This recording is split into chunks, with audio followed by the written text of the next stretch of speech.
ప్రతి ఒక్కరికి కూడా జీవితంలో కొన్ని గోల్స్ ఉంటాయి. అంటే చిన్న స్థాయి వ్యక్తి నుంచి పెద్ద స్థాయి వ్యక్తి వరకు కూడా ప్రతి వారికి వారికి సంబంధించిన వారి స్థాయిలలో వాళ్ళకి కొన్ని గోల్స్ ఉంటాయి.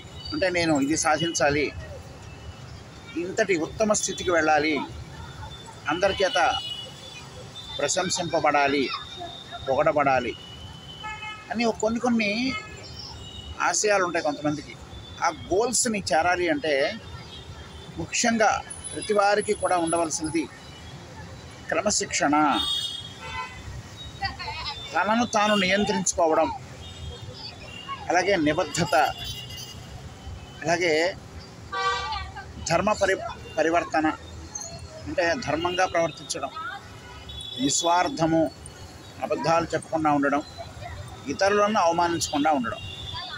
అంటే ఎవరైనా మనల్ని తిడితే ఎంత బాధపడతామో మనం కూడా ఇతరులని పట్ల అదే విధంగా ఉండగలిగితే, ఈ పాయింట్స్ అన్నీ కూడా మనం ఖచ్చితంగా పాటించగలిగితే, కనీసం సగమైనా పాటించగలిగితే ఖచ్చితంగా మనం అనుకున్నది సాధించగలము. ముఖ్యంగా కావాల్సింది రెండిట్లో అతి ముఖ్యమైనవి క్రమశిక్షణ, నిబద్ధత, నిస్వార్థము. ఈ మూడు పెట్టుకుంటే కష్టమే, అయినా కూడా వాటిని పాటించగలిగితే ప్రతి వ్యక్తి కూడా అత్యున్నత స్థానానికి వెళ్ళి తీరతాడు. ఇది చరిత్రలో చాలామంది రుజువు చేసిన సత్యం. అంటే ఏ విధంగా అయ్యా అంటే, మనం ఒక్కొక్క వృత్తి వారు ఉంటారు, ఆ వృత్తిలో వాడికి ఎక్కువ గోల్స్ ఉంటాయి. పెద్ద వృత్తిలో ఉన్న వాళ్ళకి పెద్ద గోల్స్ ఉంటాయి, చిన్న వృత్తిలో ఉన్న వాళ్ళకి చిన్న గోల్స్ ఉంటాయి. ఏ వృత్తిలో ఉన్నవాడైనా సరే నిబద్ధత, క్రమశిక్షణ పాటించగలిగితే వాడు ఖచ్చితంగా అత్యున్నత స్థాయికి చేరుతాడు. ఇది అక్షర సత్యం. మన సమాజంలో చాలామందిని చూస్తూ ఉంటాం, వాళ్ళు అనుకున్న ప్రకారం తెల్లవారుజామున లేవటం, చక్కని వ్యాయామం, అలాగే మంచి ఆహారపు అలవాట్లు,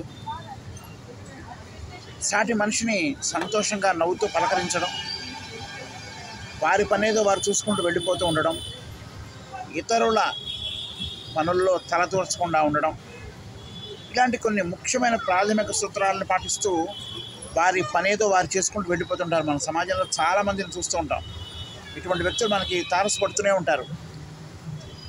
చక్కని క్రమశిక్షణ, ఆరోగ్యానికి సంబంధించిన క్రమశిక్షణ, యోగా, ధ్యానము, అలాగే ఇతరత్ర రకరకాల పనులు చేసుకుంటూ చక్కని ఆరోగ్యాన్ని కాపాడుకుంటూ మనస్సుని శరీరాన్ని కూడా ఆరోగ్యంగా ఉంచుకుంటూ సమయపాలన చేస్తూ వారి వృత్తుల్లో వారి సమయపాలన కూడా చాలా ముఖ్యమైనది. దీనిలో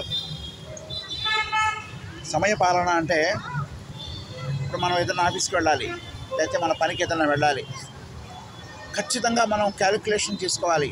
అక్కడికి వెళ్ళాలంటే ఏ సమయానికి మనం చేరుకోగలము అని మనం క్యాలిక్యులేషన్ చేసుకుని దాన్ని బట్టి మన ఇంటి దగ్గర బయలుదేరగలిగితే ఖచ్చితంగా కూడా మనం ఆ సమయానికి కన్నా కూడా 5 నిమిషాల ముందే